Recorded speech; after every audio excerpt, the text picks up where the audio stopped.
trop bien le roi de la forêt comme tenant du titre à Stade des Martyrs.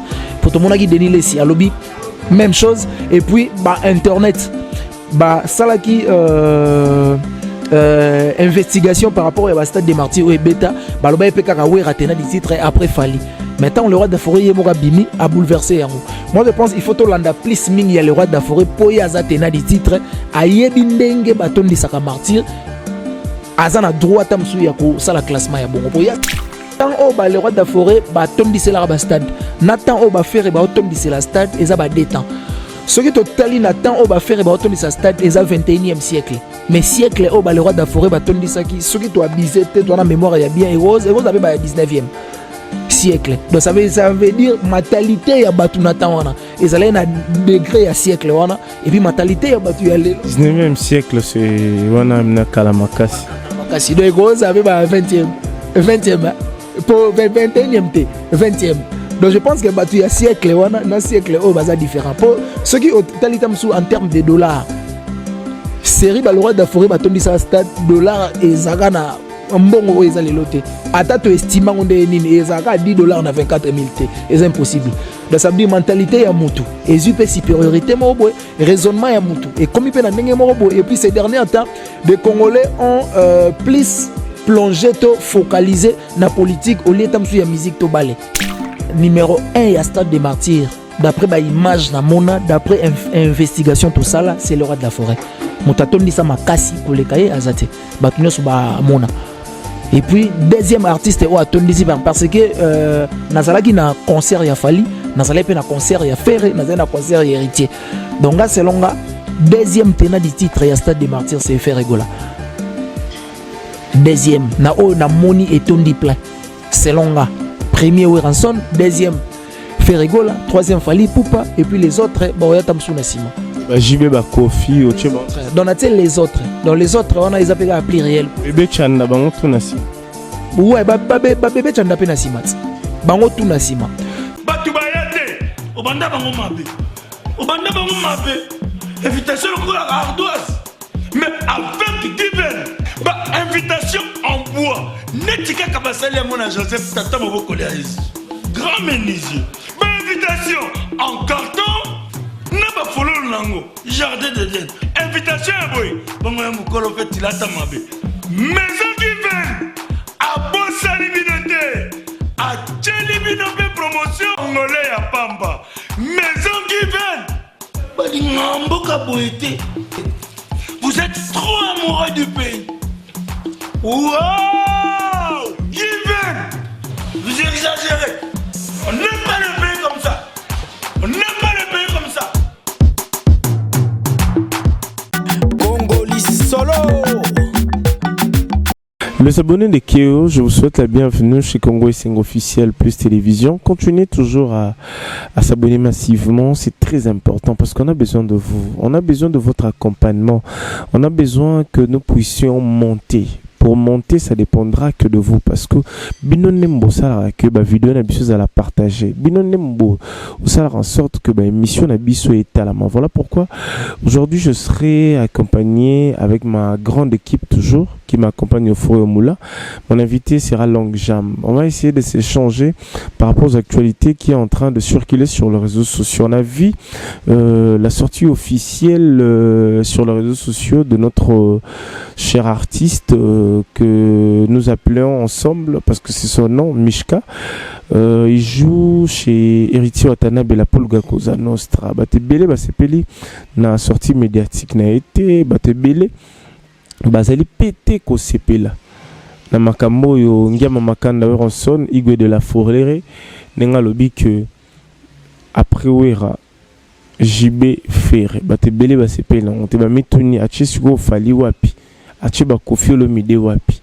On va essayer d'analyser ça avec Long Jam que je salue affectueusement. Long Jam, bonjour. Ouais, bonjour Jean-Cy Luonda. Bonjour aussi na batu tout Otalabiso partout à travers le monde. Nakeo, pas s'abonner massivement parce que c'est la seule façon de soutenir Biso. Je pense que les Carabiso na maïle, c'est pour cela que tu as devant Bango, qu'il y a peine apport ya moi Mokeo Biso Toyebi, poto s'échangeaka. Je pense que c'est Pelaranango et ça l'ira bien. Et puis merci à le général manager Papa Clovis Infimpa, on a Pessimbote et Mama Doris. Olanda Biso, pourquoi pas dire bon séjour na capitale à Willy Mosheni, Gentil Kassongo Monvier. Président Christian Mokouti Azala Patriote, honorable Justin Mompono, boutique d'habillement MHLMB na Bandal na Sundi na Sanzeta Baoba, topé réforme on est ça la bien et puis nazo recommandé ba diaspora et surtout ba topé bazarana kini na planète les débonnaires eza na avenue Victoire A8 en face ya maison communale à Kalamu. Tokenda wana batuto balingi balala vraiment na primo abordable et puis à salle de fête. En tout cas on a invité batu wana et papa Paul ba oza décider. Je crois on est suivi de partout parce que dans la biso longue jam au moni sortie médiatique il y a Ndorona Biso Mishka on a des chefs d'orchestre et la team et créer Mbutu na réseaux sociaux n'habité impression à yo sur sortie médiatique il y a Mishka Orolobani. Bon moi en réalité ça m'a fait très mal. Ça m'a fait très mal parce que tout le monde connaît Mishka Aza chef d'orchestre à Timouata. Je suis sûr Aye TV Tamsouye Morote. Aye TV Morote d'après ngande na moneli vidéo et puis na moneli assurance au Azoloba, ça montre que Azaki envoyé. Azaki envoyé si c'est Azaki envoyé par artiste Héritier Watanabe en tout cas moi de ma part ça m'a fait très mal parce que Héritier Watanabe fait rigola baza ba artiste congolais premièrement et puis baza bana o babimi na palais moko. Il peut pas venir parce que ngana lobaka ceux qui artistes na biso ba la guerre loyale en tout cas j'applaudis parce que eza guerre morobo na musique yo beta ngana beta total à ce que ça va donner mais quand batu bazoya ko lakisa vraiment genre émission en net ngana trouver on a mo ba haine morobo et donc ça veut dire batu baye ko faire face to baye ko régler ba compte morobo ou peut-être faire rigola n'a rien à voir na yango pour tout le monde connaît net ngana lobaka artiste fait rigola c'est un artiste timide de la RDC. Parce que Ferregola ne parle pas trop. Et puis moi, je n'ai pas suivi.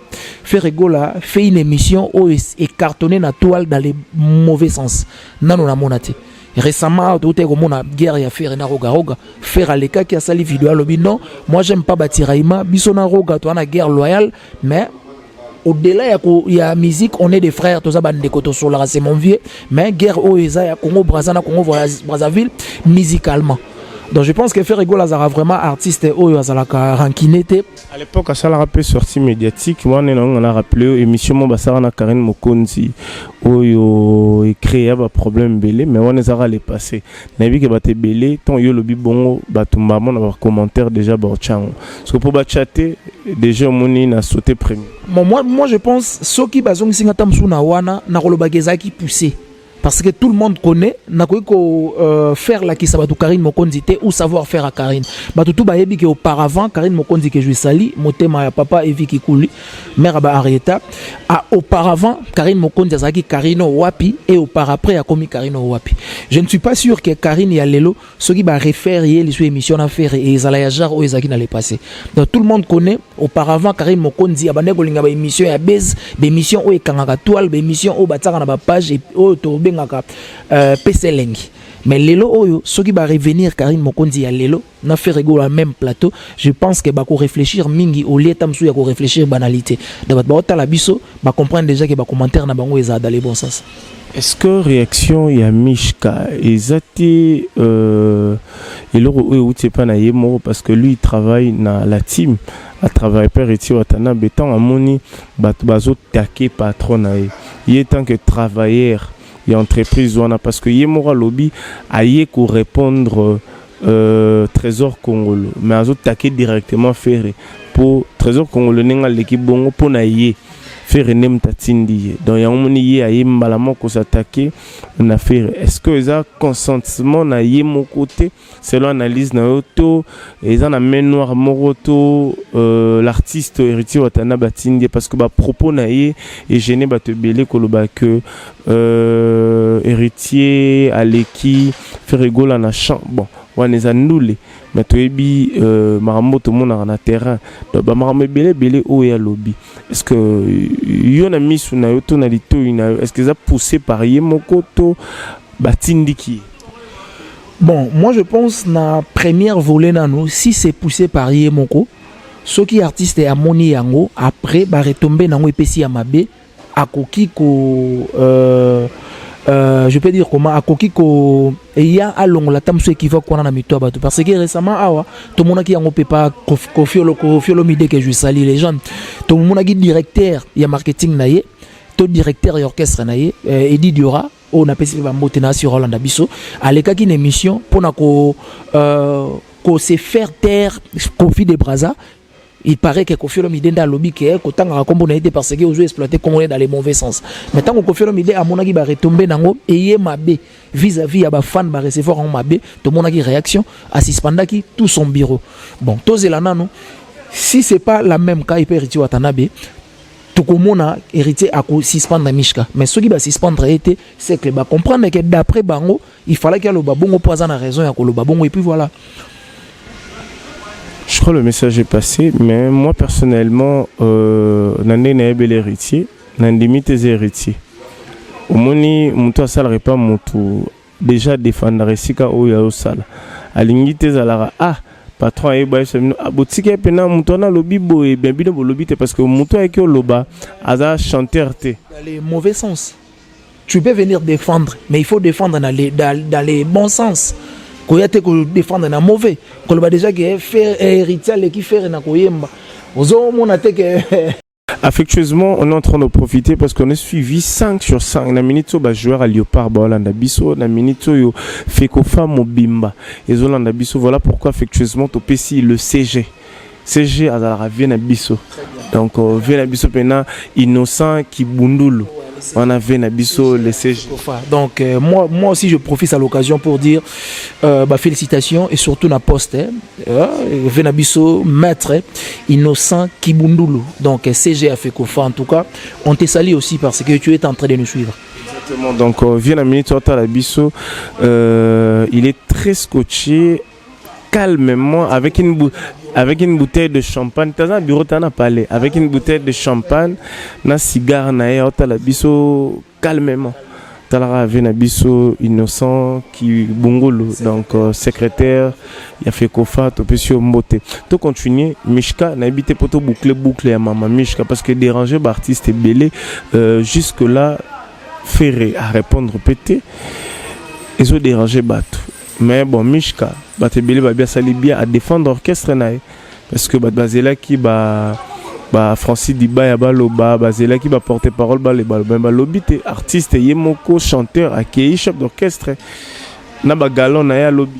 Bon moi je pense na première position à Sali défense d'abord parce que c'est son groupe Héritier Watanabe c'est son président d'après à mon avis sous sortie médiatique il y a Trésor Congolo à insulter Kito à Diminaki patron na ou orchestre na bango entre-temps il y a Betarakuna il pouvait pas laisser Tamsou Moto à déplacer ba langage vis-à-vis à orchestre tout ya président na c'est pour cela à sali sortie médiatique ya ko défendre mais moi défense yango na trouvé yango na mauvais sens na lobaki na bandele awa fallait qu'il ait la défense mo loyale. Parce que moi j'aime bien l'artiste congolais basa la guerre loyale ça veut dire loyauté wana ezala na musala yo bimisi disque ya bimisi disque ya abimba mission na poto yo memba mission na poto apesi ba mission car yo pesi ba mission car c'est ça la loyauté mais ceux qui sont hors loyal les autres mama b c'est pour cela batumsu balobaka ti lelo musique ya Congo ezana na ghetto mais moi je pense musique ya Congo ici bima na ghetto et banda ko tambola et soit déjà ba vol nango dans un peu ça mais Mishka en tout cas tu es un artiste ya mboka na biso je pense que au sali défense kaka ya artiste na yo mais défense wana vis-à-vis ya ba fan ya team to ya ba Gaulois en tout cas est touché parce que lobby to lobby guna to komona pe ba Gaulois o ba défendre affaire ba koya ko insulter to ko défendre et puis tant kuna ba koya ko sala et pelisa moto mo alors biso dans pour ça kimia wana encore na minute c'est Wenge qui gagne il faut beau conserver victoire na bino wana ou l'état msu ya ko perdre on a ba dispute ou est vraiment importante. Nous avançons, chers téléspectateurs. Je crois que le message est passé. Longjamba tout dit. Bana Wenge Tozongi. Na Bana Wenge Weranson na lobby na Makambo Etali Stade. Numéro 1, Esaïe. Numéro 2, Zajibe. Numéro 3, Esafe Regola. Ba Warrior, ba Tomboki, ba Clam Susupe Tomboki. Neni ni Wirakolo ba bon. Il est qui pour à proclamer Marama Bongo parce qu'il y a les images sur terrain. Tout le monde a plein de Bakofi, Basala, plein, tout le monde a Fali Poupa, tout le monde a Missous. Pourquoi il y a classement na Isaka à Clan Wing? Bon, moi je pense, si j'ai une bonne mémoire, même sortie médiatique, il y avait un épisode de Nilesi. Apparemment, on dirait Abandeka na Wera, Fali après les autres. Ce qui n'a pas mémoire, il y a bien. Ça a changé, comme ici Fali numéro 1. Comme ici, mais auparavant, ils ont dit Wera, Fali et les autres. Mais si on a baloli parce que à mon sortie médiatique il y a le roi de la forêt les. Moi je pense en quelque sorte ton a vrai sens il y a mot trop bien le roi de la forêt comme tenant du titre et Stade des Martyrs pour tout le monde qui Denis Lessi à lobby même chose et puis bah internet bah ça là qui investigation par rapport au Stade des Martyrs et bêta bah le PK a tenant du titre et après Fali. Maintenant le roi de la forêt Yemora Bimi a bouleversé. Moi je pense il faut Tolanda plus ming y a le roi de la forêt pour y a tenant du titre a yebindenge baton di saka martyr azana droit tamsu yako ça la classement ya bongo classement oyo wera sali na makambo etali Stade de Martyrs et ça selon investigation et selon ba image au yamoni parce qu'en réalité ce qu'on a réalité ce qui babi longue jambe na ba image au artiste ba presta na Stade de Martyrs na numéro 1 na numéro 2 na numéro 3 bon d'après nga numéro 1 ya Stade de Martyrs d'après ba image na mona d'après investigation tout ça là c'est le roi de la forêt mutaton dit ça makasi kolekaye azate batunyo so ba mona.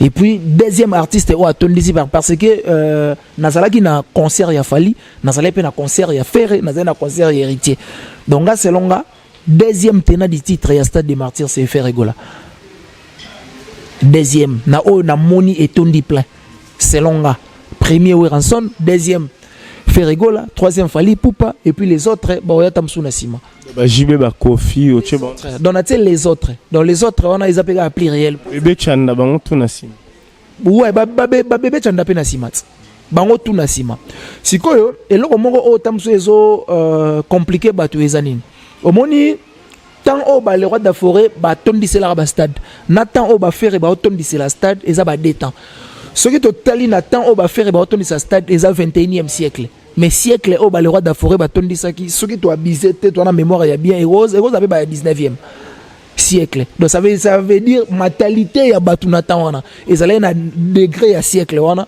et puis matalité ya batu ya lelo 19e siècle c'est wana na kalamakasi donc rose avait ba 20e pour 21e 20e donc je pense que batu ya siècle wana na siècle au baza différent pour ce qui talitam sous en termes de dollars série le roi de la forêt batondi sa stade dollar et zagana mbongo ezali loté ata to estima onde nini ezaka $10 na 24 000 t c'est impossible donc ça veut dire mentalité ya mutu et zupe supériorité mo boy raisonnement ya mutu et comme il peut na ndenge mo boy et puis ces derniers temps des Congolais ont plus plongé to focalisé na politique au lieu tamsu ya musique to balé pour ceux qui ont tellement même match ba vita imana ezo tonda na pasi mais ba concert ezo tonda et puis ba politique ezo tonda hier plus de 30 églises ba sangana a metonda était na Stade de Martyrs donc ça veut dire congolais to mutu congolais a commis plus mingi focalisé na politique au lieu tamsu ya maramususu donc pour remplir stade en tout cas faut oser la moto pas seulement oser aimer et puis il faut oser la cire na maramno salara so sambela ga prier makasi so okenda ba gris salango vraiment na précision pour examen sa fierté yo mo utolo ba plus de 30 églises sangana a so to estimer ga ke ba ko oser atam suna 200 bandimi to 400 bandimi donc stade est à la full mais étonnité pourquoi parce que ba comme plus plongé na politique au lieu tamsu ya marambo yo eza nango normal mais congolais comme ozongo banalité par rapport ya objectif mo boyo azana ngo précis eza si j'aimerais oyo na monio na réseaux sociaux je me posais tant de questions na mekio benga ba bisinga solo na habité soki yo pour monyango aza artiste ya mboka comédien vu de loin oyo abalaki mais toyoki bamisusu balobi a divorcé, bamisusu balobi abengani mwasi na palais, toyoki bamisusu artiste Ibra a récupéré mwasi na ye babiloko wana tout na habité tokovanda pena sur yango te na habité soki déjà ozui info wana. Ouais, nazo info wana nazo mon on peut sur l'étoile les a vraiment na ampleur makasi. Mais malheureusement, je n'ai pas eu vraiment nous le temps de s'investir dans le dossier. Parce que je partage aussi bien à Ibrator Yale, mais à répondre vraiment. Je pense qu'à être busy par rapport à studio ou à promotion ou à Zapé na kinité. Parce que nazo mona azo ko apparaître penzate. Mais en réalité, tout bazo peut s'habiller sur information on a ba tâtonner. Ba tâtonner parce que non on a vu vraiment vraie version té.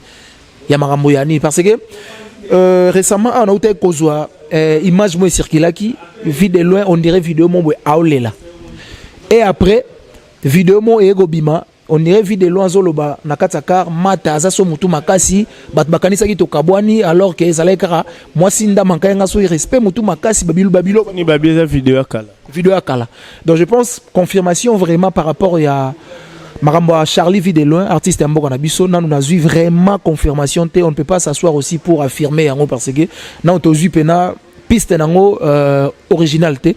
Mais je pense que Keo, Tolobara vérité, on ne peut pas dire Kakapo Tamsue Batuni aux questions. Donc je ne suis pas vraiment mieux placé à répondre parce que nous on a eu vraiment ma précision. On est à la fin de notre entretien. Merci. Nayo Longjambe d'avoir prédisposé ton temps et à partager moment oyo je crois où ils allaient qui roloba tolobi ou roloba ce qui paye roloba un message na ba congolais ni so batalio lelo ouais message na ba congolais tout batalinga lelo en tout cas 63e anniversaire et même abiso na supériorité mon parce que lobby nayo se rendre compte vraiment que Congo est coli depuis ezala ils ont indépendance nango. Donc Congo ils ont déjà 63 ans d'âge. Donc ça veut dire Congo c'est comme la ménopause indépendance. Il y a indépendance na lobby bien. Depuis ils ont indépendance Congo est coli. Ça veut dire moi na botamana et pas ba parents na ye et puis a commis ko dépendre na ye moko. Donc depuis Congo etikala yango moko et dépendre na makambo nango yango moko ekoli. Donc ça veut dire congolais il faut avoir conscience mobo et majeur et ko faire avancer mboka en tout cas ils ala bien pour na mboka. Parce que on ne peut pas laisser toujours Congo boye aller la pour Congo pena azolela. Congo azolela moi trop il y a des départements où les autres sont vraiment bien assistés mais je pense que bazawana ça vraiment idée est bien positive et ça la bien d'être CG il y a Fekofa maître innocent Kibundulo donc ndengazo vandi ça vraiment Fekofa na département na secrétaire général en tout cas félicitations et puis ministre ya sport nabiso papa nabiso Claude Kabulo tozomona lelo stade ndengezo comme on a supériorité moi image pour le comme bien au côté stade ya Congo comprendre que naza na Congo ça veut dire drapeau des a mentionné ça là vraiment bien makasi et puis merci na papa Clovis Fimpa le général manager na PC Bambote aussi na maman Doris Fimpa Bambote belé na batutu et surtout ba diaspora au Borona Kini en tout cas planète débonnaire les débonnaires en tout cas na avenue Victoire A8 en face il y a maison communale à Kalamu to kende wana papa Paul toza décité boutique d'habillement MHLMB na Willery et na Bandal na Sundi na Santeta Baoba et puis na Willery za resto bar ko tape Victoire awa batu ba betara tour wana esala kitoko et puis merci na John Kitete bambote na ye alors là depuis quelque part na limité moi la limité et puis mon numéro pour na batuto babenga ko encourager ko fortifier musalo tout ça là parce que c'est pas facile plus 243 90 69 092 17 plus 243 90 69 092 17 le PDG Paul Muntu na brasserie de Kinshasa Mobimba et puis avocat nae maître Hero Chongo et puis Yuri Ndembo na PC Bambote ba bon rétablissement corps et salaire moins dérangement mais je pense que Nzamba sali vraiment pas moi ya makasi sali kitoko puis merci na ba personnel tout ya Keo Congo est officiel en tout cas merci beaucoup et puis merci de l'invitation. Et voilà donc c'était Longjambe affectueusement on appelle ici le maître, le caïman, le gourou de la secte, maître innocent Kibundulu le secrétaire général y a fait kofa on a vu na biso ici comme me vandi parce que depuis a commis secrétaire maramou tout carré correct. Maître, je te salue affectueusement. Le général manager Clovis Fimpa, monté ma mère Nabiso Doris Fimpa. Merci à la grande équipe de Congo Senghor Armel, Namoni Berliv, toujours en attaque. On se voit sur Congo Senghor officiel plus télévision. Partagez, abonnez-vous. Santé, hein. Chin chin. Hein. Ah, toi, là.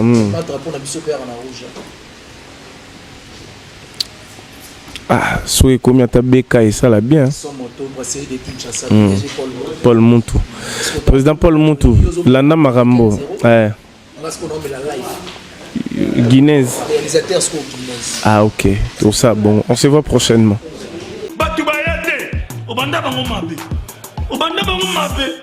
Invitation à ardoise. Mais avec divers. Invitation en bois. Netika Kabasali à mon Joseph Tata Moboko Léaïs. Grand menuisier. Invitation en carton. N'a pas follow lango. Jardin de Dieu. Invitation à boy. Bon, moi, mon colo fait il a ta mabé. Maison divine. À Bossa Libinoté. À Tchelibinoté promotion. Angolais à Pamba. Maison divine. Balingambo Kaboété. Vous êtes trop amoureux du pays. Wow! Given! Vous exagérez. On n'aime pas le pays comme ça. On n'aime